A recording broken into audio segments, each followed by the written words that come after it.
Jasmine.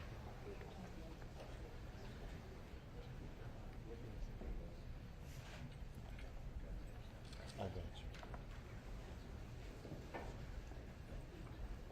you. I got you. 3, 2. Good morning. I'm Muriel Bowser. I'm the mayor of Washington, D.C. We are located today in the Marion Barry building, and I am joined by our local law enforcement team as well as our federal partners to provide a briefing on the districts and federal partner preparation for the upcoming presidential inaugural activities in Washington, D.C. Before I start today, I want to acknowledge an incident this morning where 3 of our brave officers were responding to a residential location, and while attempting to apprehend an armed suspect, they were shot. We are fortunate that their injuries are not life-threatening, and we are grateful every day for the work of our officers and the dangers they face and their willingness to do this hard work to keep our city safe. You will hear from Chief Smith, who has been in contact with our officers and will continue to support them. We, as I said, are joined by members of my public safety team, including the Chief of Police for the Metropolitan Police Department, as well as officials from the United States Secret Service, the FBI, the United States Capitol Police, as well as the U.S. Park Police, the D.C. National Guard, and the United States Coast Guard. We are also joined by the General Manager for Metro WMATA.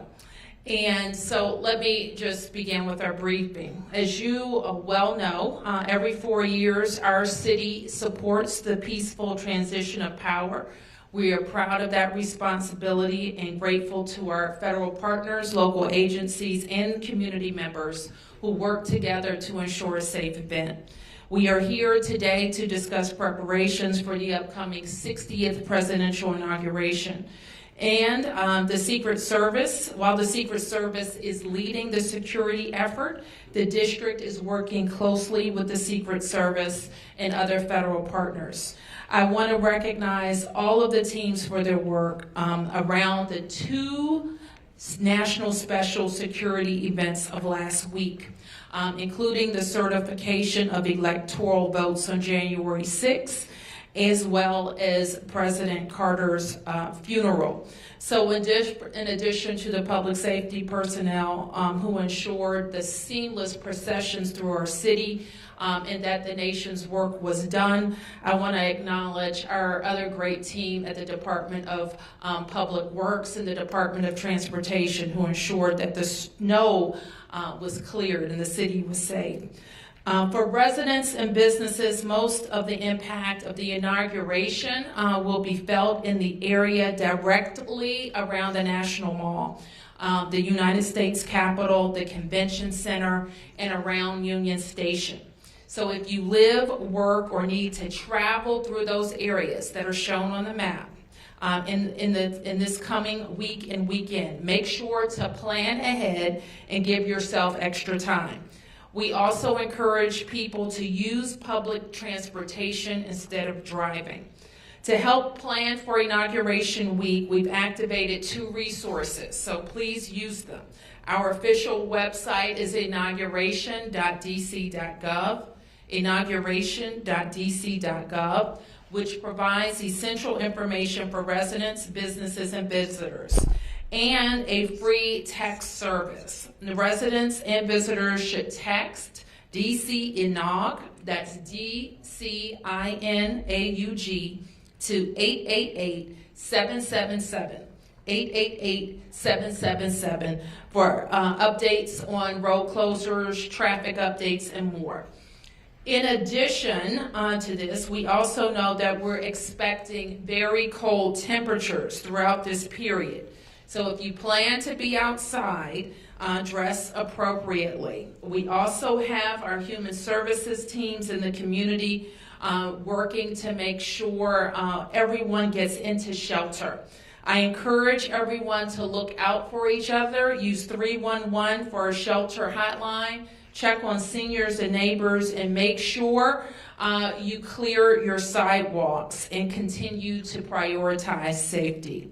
So with that, I want to turn this portion of the discussion over to our law enforcement officials, starting with the United States Secret Service, who leads this National Special Security event.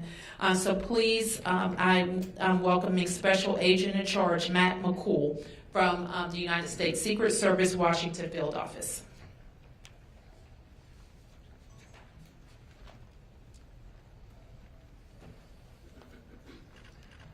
Thank you, Muriel Bowser, for your introduction. I want to start by offering our thoughts and prayers to the MPD officers who were injured this morning. I'd like to thank Chief Manger in the Capitol Police, Assistant Director in Charge David Sundberg in the FBI Field Office, Chief Smith in the Metropolitan Police Department, WMATA's General Manager and CEO Randy Clark in the Metro Transit Police, Chief Taylor in the U.S. Park Police, Major General Andoni in the D.C. National Guard, United States Army Major General Breeding Camp and the Joint Task Force National Capital Region, and all of our outstanding partners in the NCR. Lastly, I want to thank the men and women of the Secret Service's Washington Field Office who have been relentless in their mission to protect our democracy. Many in this group were together just 10 days ago to discuss the operational security plans for the 2025 counting and certification of electoral votes and the state funeral of former President Carter. These events showcase the teamwork and partnership of public safety personnel in the National Capital Region. A week from today, this collaboration will again be on display at the 60th inaugural ceremonies. The upcoming inauguration, which will take place on Monday, January 20th at the Capitol, is the third leg of our Triple Crown. The Department of Homeland Security has pre-designated presidential inaugurations as national special security events. Both the election certification and funeral ceremonies were given this same NSSE designation. This designation allows the federal government, along with our state and local partners, to use all available resources to implement a comprehensive security plan. The Secret Service authors this security plan and coordinates assets with many of the public safety partners in this room and beyond. The majority of NSSEs are held in and around Washington, D.C., meaning everyone here knows what needs to happen. Regular training, constant communication, and the frequency of these events puts us in a position to succeed. The Joint Congressional Committee and inaugural ceremonies organize the upcoming inauguration, which thousands of special guests will attend. These include President Biden, Vice President Harris, several former presidents, Supreme Court justices, and lawmakers from the House and Senate. Hundreds of thousands of attendees will also be on hand to watch the peaceful transfer of power on the Capitol grounds. The public is also invited to view the inauguration from the nearby National Mall. Chief Manger will provide additional information on safety precautions underway at the Capitol. All attendees will undergo screening. Designated checkpoints will be set up for members of the public interested in attending the inauguration. A map of the perimeter showing the locations of all checkpoints will be available online at www.inauguration.dc.gov. The website will also provide information about parking, road closures, and other impacts. The Federal Aviation Administration will announce temporary flight restrictions in and around Washington, D.C. The U.S. Coast Guard will communicate any maritime restrictions, which will also be linked to the inauguration website. Additional fencing and concrete barriers will supplement the fencing already around the Capitol for the election certification and President Carter's funeral. More than 30 miles of anti-scale fence will be used for the inauguration, more than any other NSSE ever before. The Secret Service's comprehensive security plan will continue to use drones as part of our protective posture. Do not be alarmed if you see these assets during the inauguration or in training in the days ahead. The Secret Service will bring agents and other specialists from field offices across the country to provide a full slate of visible and invisible security measures. We work side by side with our partners throughout the process as everyone plays an equal part in safeguarding this event. As evidence of this cooperation, consider the more than 1,500 annual protective visits the Secret Service Washington Field Office conducts with our MPD partners. It is also worth recognizing the historic nature of 3 NSSEs over 14 days. This busy period further coincided with several notable winter weather events. This demonstrates that the resolve of the Secret Service and our partners has never been stronger. Once again, I want to thank everyone here and those in the region for their patience. This all-star team is working to keep everyone safe while minimizing disruptions to the public as much as possible. And now it is my pleasure to introduce Chief Major of the United States Capitol Police.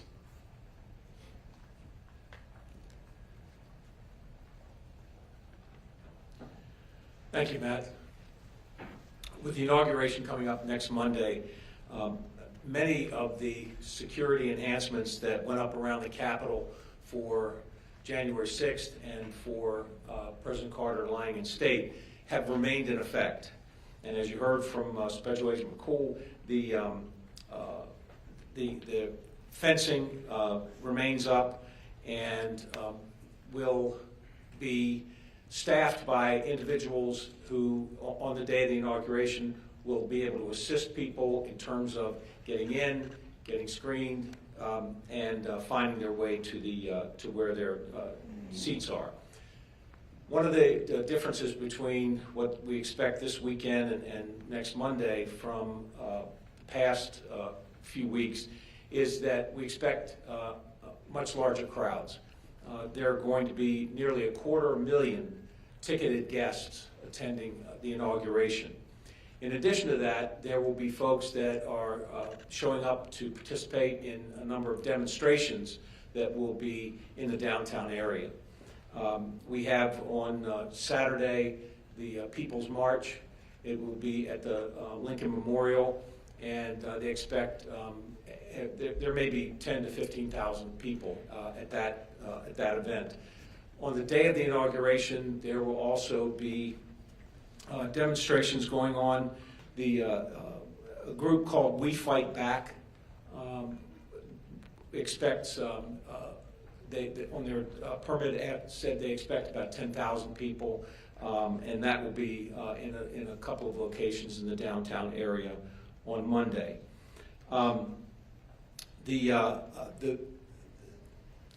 The biggest threat, I think, for all of us remains the lone actor.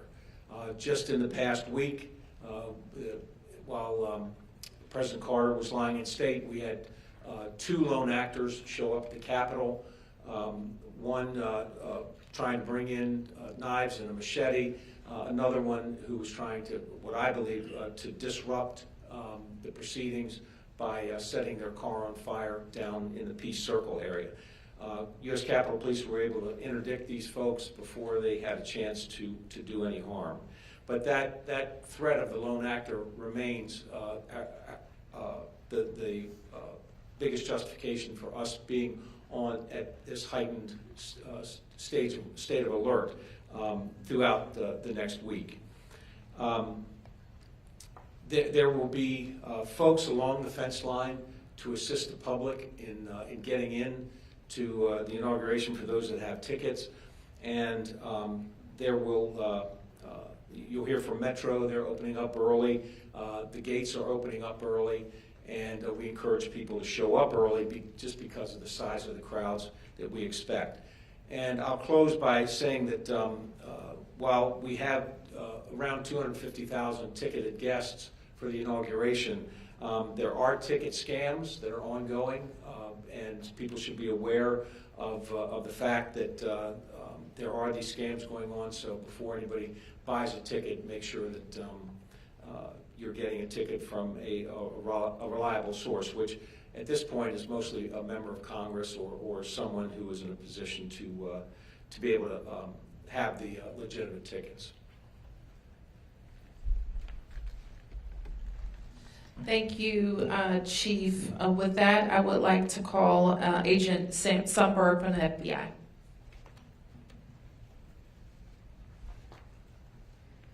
Thank you, Madam Mayor. Good morning, I'm Dave Sundberg, Assistant Director in charge of the FBI's Washington Field Office, and I appreciate this opportunity to be here today to discuss the FBI's partnership with both federal and local agencies to prepare for the 60th presidential inauguration.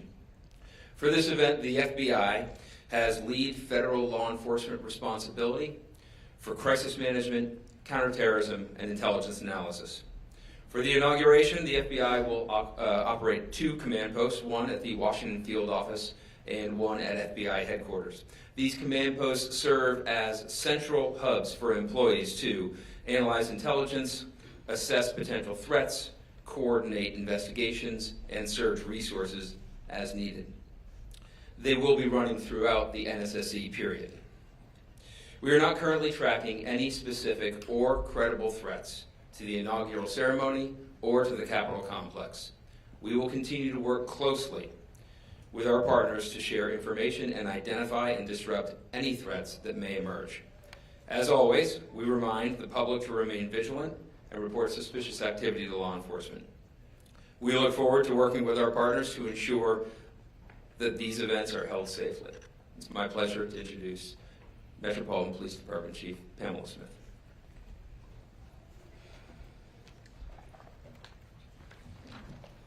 Good morning, and thank you, Director Sundberg. I'm Chief Pamela A. Smith, Chief of Police for the Metropolitan Police Department here in Washington, D.C. Allow me to begin by just sharing just a few comments about the tragic incident that occurred this morning with our 3 officers. I'm happy to say that they are doing okay. It's such an unfortunate incident when officers are responding to a particular location based on a call, and this kind of incident ensues. Thank you to those agencies and department heads who have reached out. Continue to keep our officers in prayer as they journey to their space of good health. To talk a little bit about the National Special Security event with the 2025 presidential inauguration, what I will say is that there are no law enforcement agencies that are more unified than those trusted with securing the presidential inauguration. And I would like to thank everyone who's here today that have supported this city for their collaboration. Our message today is very direct. We're prepared. The men and women of the Metropolitan Police Department, DC government, and our partners are fully prepared for the 60th presidential inauguration. And let me briefly speak to what that means in terms of support.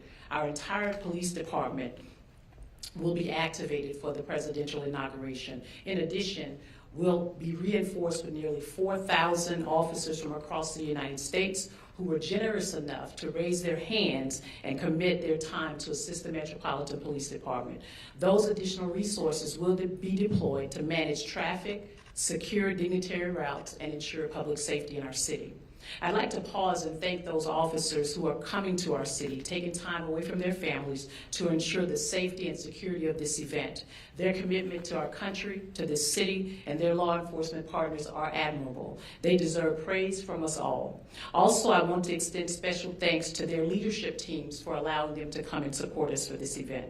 In addition to the support of the fellow law enforcement partners, we will have 7,800 National Guard members that will be activated across the district to assist with the inauguration. This is not just at the request of the Metropolitan Police Department, but at the U.S. Secret Service and those who are under the Security Special Inauguration event for today, for the upcoming election, inauguration, sorry. While we're focusing on the presidential inauguration, I want our residents and businesses to know that we remain fully committed to delivering comprehensive police services across all 7 of the city's districts during this period. We know we'll be able to rise to the challenge because we've done it before. No city handles large-scale events better than the District of Columbia. This month alone, in collaboration with our partners, we've successfully secured 2 national special security events, the counting and certification of the electoral votes, and the state funeral for former U.S. President Jimmy Carter. Both events were successful because our agencies worked together to develop and execute a comprehensive security plan. The 60th presidential inauguration is no different. Our inaugural planning committee has spent the past year working with federal and local partners to ensure the proper measures are in place. To those planning to attend the presidential inauguration or post-inauguration events, be prepared for security checkpoints and an extensive perimeter downtown. Road closures will go into effect early Sunday morning, January 19th. We ask that you avoid driving if at all possible and use our metro stations as a better option to get around. There will be several closures that will also impact the areas around the Washington Convention Center, Capital One Arena, Union Station, and the National Cathedral. Details are available at inauguration.dc.gov, and we encourage you to plan ahead. As the inaugural events unfold, our state-of-the-art Joint Operations Command Center will monitor events in real time, leveraging an expanded camera network to manage crowds and security checkpoints. We'll be ready to respond quickly to any situation. And please note that MPD will ensure your right to peacefully protest and assemble. However, I want to reiterate, as I always have, that violence, destruction, and unlawful behavior will not be tolerated. Offenders will face swift and decisive consequences. On last Friday, a group of protesters outside of the National Archives broke the law and began tearing down signage. Our Special Operations Division was deployed and quickly moved in and made 7 arrests, 6 for unlawful entry and 1 for crossing a police line. We will maintain that swift response to any similar activity that plays out across our city, and we will not tolerate any violence. We want people to come to the District of Columbia to enjoy our city, but those who break the law will be arrested and will be held accountable for their actions. We also ask for your help in making sure that everyone stays safe by being an extra pair of eyes and ears. If you see something, say something. Report suspicious activity to 911 or submit tips to 202-727-9099 via text to 50411 or online at iwatchdc.org. In addition to DC government's 60th presidential inauguration website, MPD will be providing updates on road closures and security impacts through our social media channels. And finally, I'd like to thank the men and women of the Metropolitan Police Department and recognize their dedication and hard work to support the presidential inauguration. Thank you for your cooperation, and thank you in advance for your patience. Together, we will ensure a safe and successful presidential inauguration. Now, I'll turn it over to Metro General Manager Randy Clark to discuss impacts on the Metro system. Good morning, everyone. As the Chief said, I'm Randy Clark, the WMATA General Manager. I want to thank the Mayor for having us here today with all of our partners. Obviously, a very successful week with 2 national security events, and as the Mayor and I were discussing earlier, a pretty significant weather event. And I think these partnerships demonstrate everyone working together got us through that, and we look forward to doing that again for the upcoming inauguration. I'm going to take a moment and go through generally some pretty significant service impacts, because I think that's going to be the most impactful for people visiting the inauguration and local residents. But just highlighting, this is again not Metro's first inauguration, just like all the agencies up here. Our Transit Police Department is led by Chief Anzalo. This will actually be his 10th inauguration, working both for DC, MPD, and now us. We feel very confident with the measures we put in place, a lot of preparedness. We have 15 other law enforcement transit police agencies around the country, similar to as Chief Smith mentioned, to come in and supplement our workforce. We also have our National Guard partners, which we very much appreciate, and TSA. So probably throughout the Metro system, we'll have over 900 security uniformed personnel to keep people safe. They'll be walking trains, they'll be in platforms, bus areas. The whole idea is to get ahead of something, see something, say something, lots of uniformed personnel to keep people safe. Additionally, there'll be lots of signage out through all the system, really explaining to people where they can go and where they can't go. I want to highlight WMATA.com/inauguration for people that are really trying to get some granular information. We'll go through that in a little bit more detail. So as Chief Manger said, we did get a request from the Secret Service and Capitol Police, and we were going to be opening the Metro Rail system at 4 a.m. the day of inauguration to help with crowds. We will have increased service throughout the day as well. On the red line, we expect 4-minute frequency all day long, 8 minutes on all the other lines, and the yellow line we're going to extend to Greenbelt, so we can really connect Virginia, Maryland, and DC all together on those lines. There are some significant station closures, though, at the request of Secret Service as well. McPherson Square Station, Federal Triangle, and Smithsonian, those are on the blue, orange, and silver lines. They will all be closed. The green, yellow lines, we're going to have Mount Vernon Square and Archive stations closed. Now, we are going to run service through those stations. That just means people will not be able to enter or exit those stations. We will be running trains through those stations. There are some additional station closures and entrance closures at other times, specifically Farragut West, half the station will be open, but we will have entrance open. At Metro Center, the same thing, Gallery Place, Judiciary Square, and then Union Station. So there's obviously other events outside of inauguration going on. Again, WMATA.com/inauguration for those specific things. We'll also be posting everything on social media, and we encourage people to follow Metro Pulse. So significant amount of rail impact throughout the multi-day process. We also have 41 bus detours throughout the whole downtown area. I think it's fair to say if you have to go downtown, like the mayor said, please prepare and try to find alternatives as best as you possibly can. A couple other quick highlights we're going to do. We encourage people to pay with either a Smart Trip card or on your phone. You can just tap your Apple Pay and go. The other thing is we are coming out with our inaugural commemorative Smart Trip card with President Trump on it. It's going to be available at 16 stations, and I believe we're posting those at stations on January 15th. Lastly, I just want to thank all the Metro staff, and just like every other leader up here. This is an incredible partnership. I've been in multiple cities doing a lot of events. There's nothing better than how it's done here in the National Capital Region. But the men and women at Metro have been working nonstop for over a week, dealing with 2 snow events, 2 national security events, and just running regular service. So just want to take a moment and recognize all their hard work, and thank you. Thank you, Mayor.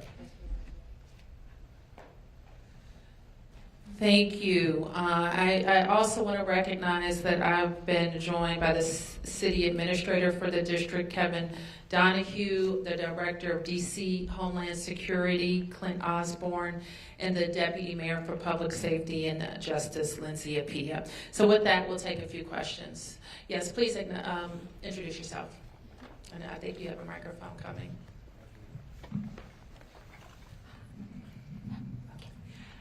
Thank you. My name is Sonia Schott with Diario Las Americas. I would like to know what is different this year in comparison to last year's in the light of the recent events, security events happening in New Orleans, and also recently during one of the rallies of President-elect Trump.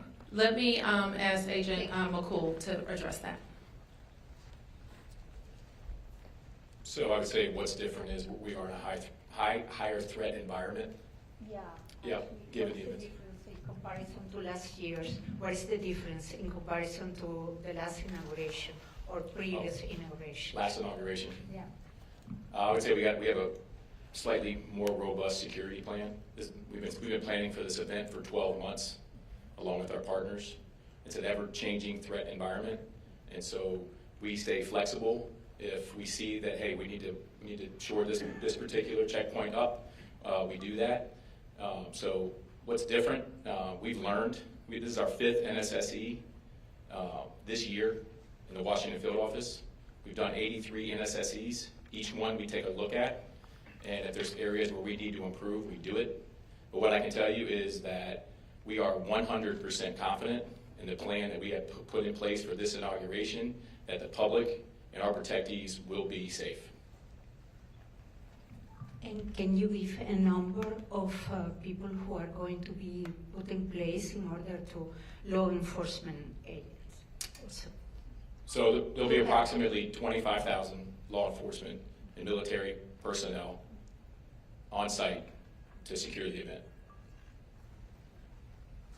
Yes. Thank you very much. Gabriella Border with Reuters. Do you have an estimate on how many people are going to be coming into town between Saturday's demonstration and Monday's inauguration? And do you have any idea how many residents are going to be leaving town during that period? I don't know how many residents are going to be leaving town. It is a holiday weekend, so I would expect that it will be similar numbers of personal travel on that weekend. So let me just ask the chief to speak to any other estimates from the permits that we have on hand. And Chief Major spoke to a number that he's aware of ticketed event totals. But beyond that, we don't get in the business of estimating how many people.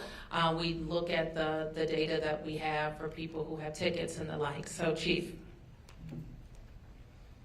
So we do have on January 20th approximately about 12 First Amendment activities. One in particular on the 19th is the People's March, which we have an estimate of about, initially the permit said about 50,000 people. I think as of today, we're looking at about maybe 25,000 or less. We will be prepared. We've dealt with this group size before during the last inauguration. I think it was called the Women's March at that time, and now it's the People's March. And we will be prepared. And that's the largest event with respect to numbers of people coming into the city. Again, we don't have numbers, but we will be prepared to address any large groups that come to our city. And between the People's March and the large crowds of Trump supporters that are going to be coming into the city, are you aware of any counter-protests or potential for tension between these groups of people, and what measures specifically are you taking to ensure that everyone can voice their thoughts safely in a very politically volatile weekend? Well, as I've stated before, we want people to come and voice their opinion safely. We have our civil disturbance unit. Every team will be activated here across the city. As I stated before, we have approximately 4,000 law enforcement officers who are providing support here in the city.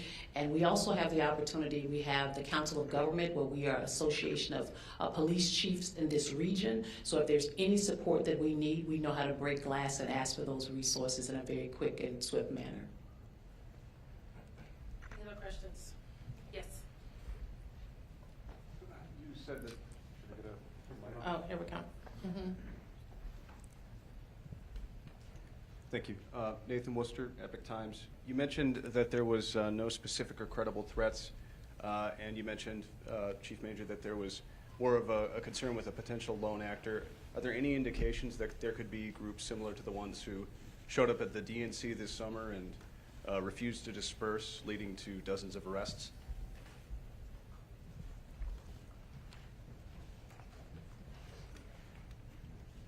We're prepared for any of that.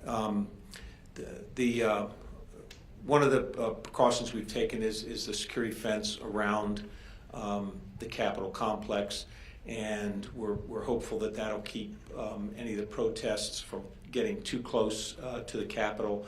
And we have adequate resources in terms of assistance with other law enforcement agencies on Capitol grounds to quell any disturbances if they start. So there are no indications of those similar groups at this so far? None. There's we have no intelligence to that effect. Yes. Good morning. I have a couple of questions.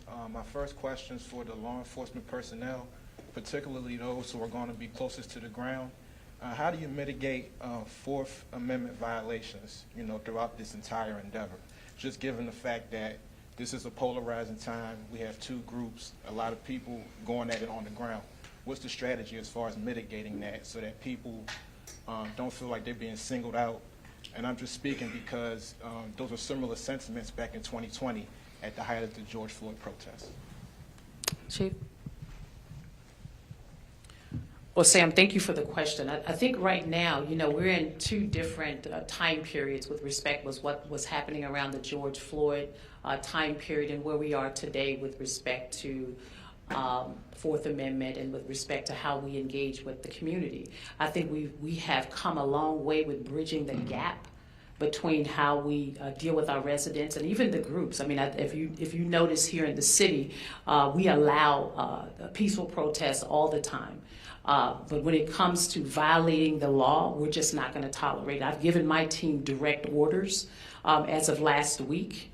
Anyone who thinks that they can come into this city to destroy property, we will be prepared to deal with them or destroy our businesses.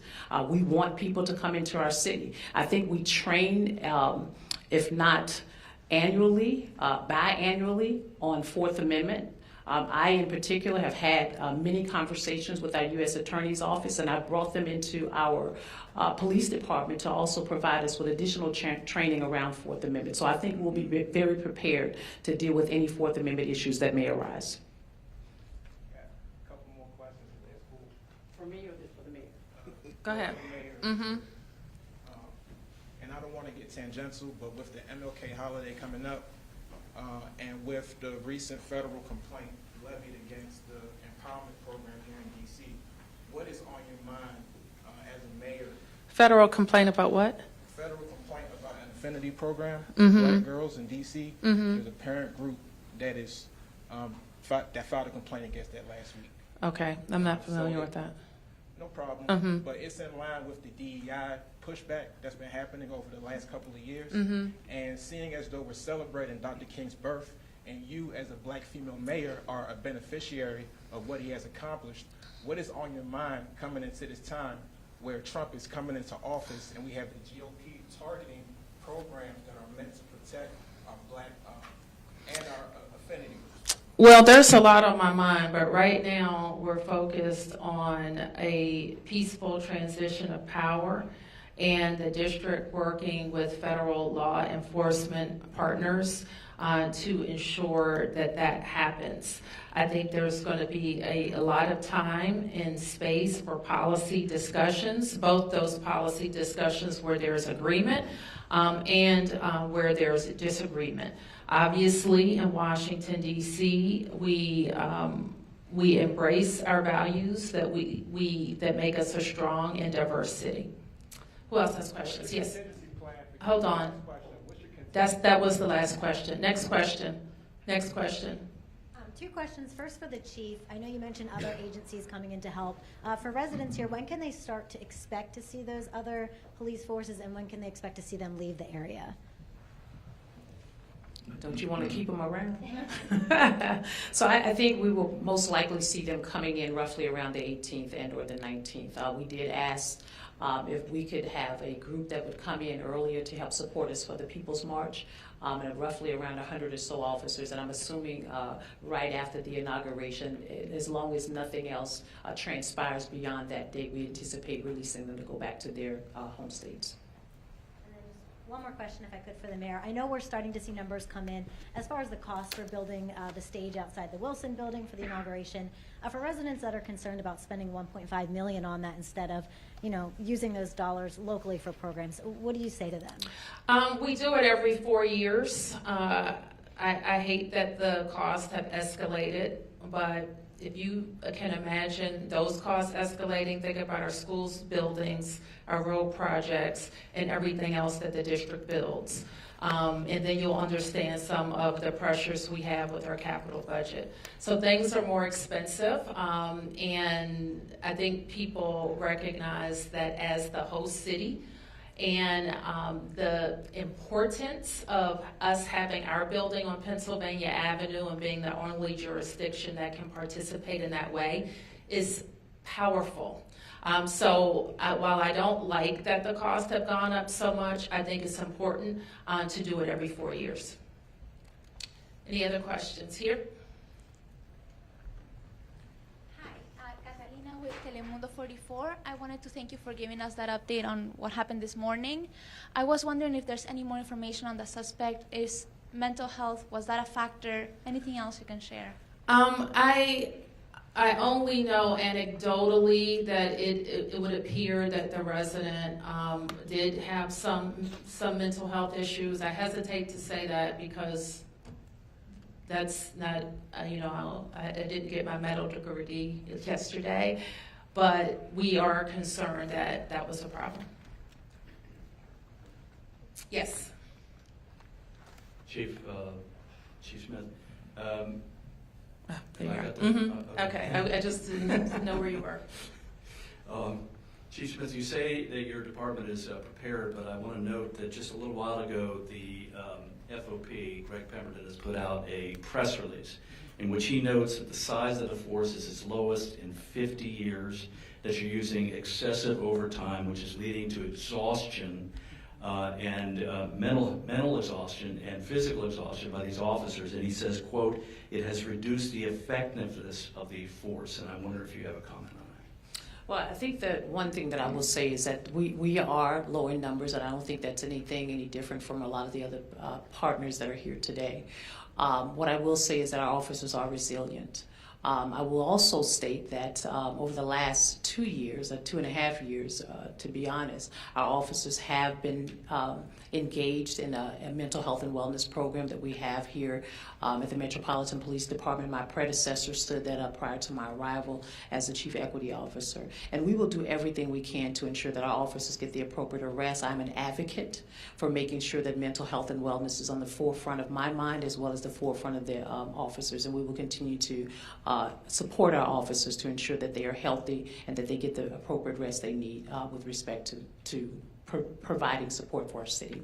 But if I have one follow-up, the size of the force is I mean, 4 years ago, you probably would have had 3,700 to 3,800 officers 4 years ago. You're down below 3,200. How much of a stress is that on your department? I think when you think about it, I mean, it's certainly a stress without having the particular numbers that we're looking to obtain. But I also know that we've been leveraging that with technology, right? We do recognize that our officers can't be at all places at all times, which is why we have expanded our CCTV coverage across the city, and we've stood up the Real-Time Crime Center to help support with the eyes and ears across our city. So this would be a good time to mention to all the young people looking at how you can serve your country. MPD is hiring, as is, I think, every agency here. So law enforcement is a great career. So think about serving your nation's capital in some way. Did you get a question? Okay, yeah. Hey, Ellie Silverman with the Washington Post. Thanks for taking so many questions. I had a clarifying question. I think this would be for Special Agent McCool, but when you mentioned the 25,000 law enforcement and military personnel, did that include the numbers that Chief Smith shared about MPD's full activation, the additional 4,000 officers, or even the Capitol Police officers, or is it in addition? That number is all-encompassing, so Got it it. includes everything they mentioned. Thank you. Yep.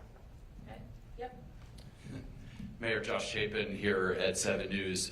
Sorry if I walked in late and you guys talked about this already, but I think there's certainly a little bit of buzz in the city about what happened on the football field last night. So if you care to comment on that, but that tied into the RFK stadium stuff. I'm just curious, shovels in the ground, you know, there was some reporting we did yesterday saying that we're going to see some more construction equipment over there. Yes. So I think sort of a twofold Commanders RFK question is what I'm asking. Yes, go Commanders, beat the Lions. Let me just say that.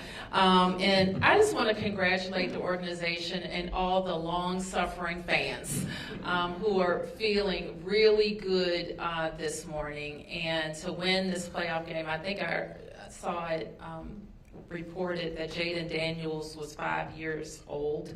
The last time the the Commanders won a playoff game. So it's a great day. And it is true that the city, through Events DC, will begin demolishing the current stadium. It has been long planned and discussed and permitted. It's going to be a selective demolition, which means it won't be a big implosion. It's going to happen over the course of many, many months, and you'll begin to see construction equipment and materials there. All right. Yes. Hi, Rebecca with 7 News. I guess this would be a question for Secret Service and for potentially Capitol Police. If you can paint a picture for folks either new to the area or are unfamiliar with NSSEs, layman's terms, what can they expect visually and as well as invisibly? Are we talking, say, the union level security, if you can paint a picture for us? So we don't discuss all our means and methods, but I can discuss what they will see. So they will see lots of anti-scale fence. They will see tactical teams. They'll see CDU units. They'll see officers and agents on rooftops. They'll see checkpoints. They'll see road closures and barriers and concrete. That's what they can plan to see. Answer your question? Anybody else? Yes. On topic. What is your contingency plan?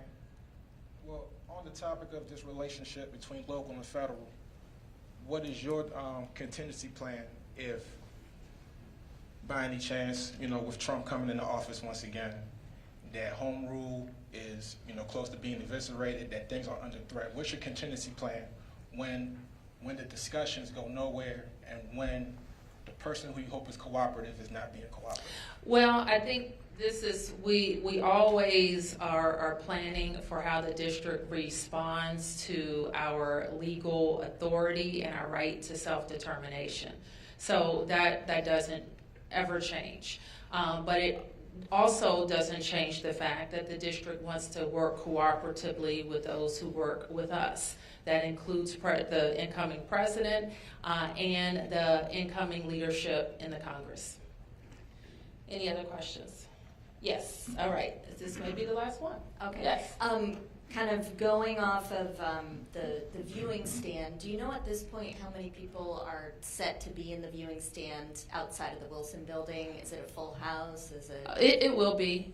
We will occupy all the seats. And in addition to that viewing stand, we also support the Presidential Inaugural Committee with building the viewing stand across from the White House and the media stand. I think, does anybody know the number of seats? I want to say it's probably like 50 or something like that. It may be more, 50 to 60, I don't know. And then I will invite guests and the council will invite guests. But to clarify, the 1.5 million is for just the I Wilson think so. stand, right? I think so. Okay, thank you. So you all can write all about it, the 1.5 million, that's what it cost. And so here's the question for the people. Do you not want to be represented on Pennsylvania Avenue during the most watched event of the political season? You could say no. I'm not going to say no as mayor. I'm going to do it now. I'll do it the next time, like I did it the last times, just like we did it for every other president. Okay, thank you, everybody.